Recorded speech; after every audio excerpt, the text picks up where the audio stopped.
Ne ho sua impressione dall'anno scorso, visto che ho avuto questa esperienza.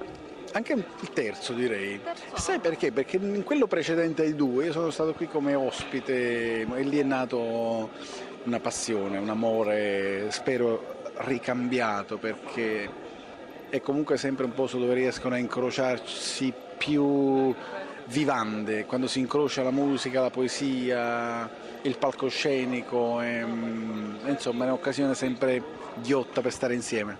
Quando c'è cultura si attira sempre tanta gente o no? Sì, ma anche poi cultura, tenendo presente che chi la fa sono delle persone, sono degli artisti, è un'espressione anche a volte molto personale di comunicare, a volte la cultura può farla anche una sola persona e trasmetterla agli altri per condividerla.